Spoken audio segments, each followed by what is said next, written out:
Hi everyone, you are watching serial Siyapa, जहाँ पे हम देते हैं आपको आप ही के फेवरेट शोज की इंटरेस्टिंग अपडेट। देखेंगे आप राधा कृष्ण के आने वाले एपिसोड में कि बलराम दाऊ और सारे युवराज मिलकर के असुर को रोकने का प्रयास करते हैं और इधर श्री कृष्ण अपने कमरे से निकलने का प्रयास कर रहे होते हैं। सारी गोपियां खड़े होकर बारी बारी से पहरा दे रही होती हैं और यहाँ श्री कृष्ण सबको चकित कर देते हैं अपनी नई चाल से। यहाँ पर श्री कृष्ण सबको चकमा देकर के भाग जाएंगे, लेकिन अपना मुकुट वहाँ रखकर चले जाएंगे, जिससे ऐसा प्रतीत होगा कि श्री कृष्ण आराम से अपने कक्ष में सो रही हैं।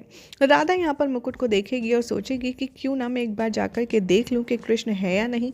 लेकिन तभी वो सोचती हैं कि कहीं ऐसा ना हो कि कृष्ण के मेरे ऐसे जाने से निंद्रा भंग हो जाए, इसीलिए वो नहीं जाती और ये सोचती रहती हैं कि कृष्ण अपने कक्ष में सो रहे होते हैं।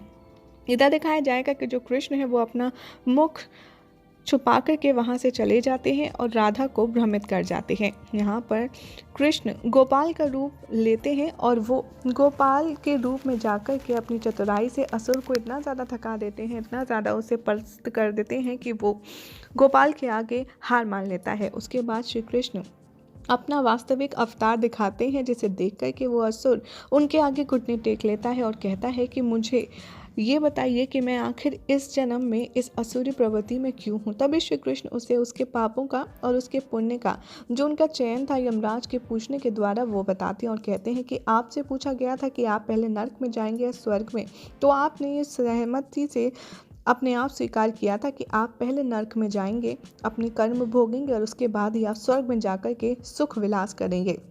लेकिन आपसे इस कर्म को करने में एक भूल हो गई, और वह भूल है कि आपने अपने कर्मों के अनुसार यहाँ पर नर्क में आना पहले चुना।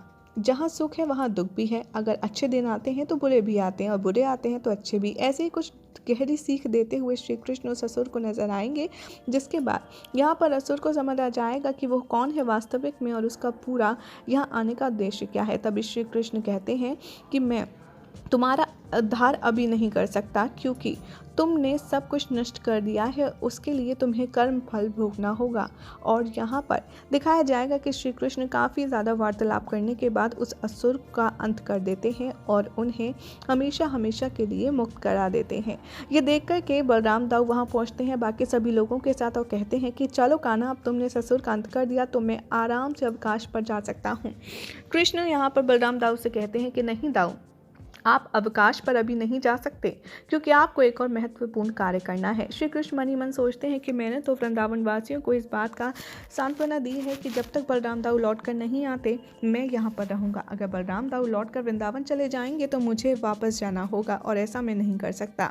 यही हो जाएगा रात के एपिसोड का एंड, जिसके बाद कल क्या होगा आपको बताएंगे नेक्स्ट रिपोर्ट में। ऐसी मज़ेदार अपडेट्स के लिए चैनल को सब्सक्राइब करें, वीडियो को लाइक शेयर करना ना भूलें।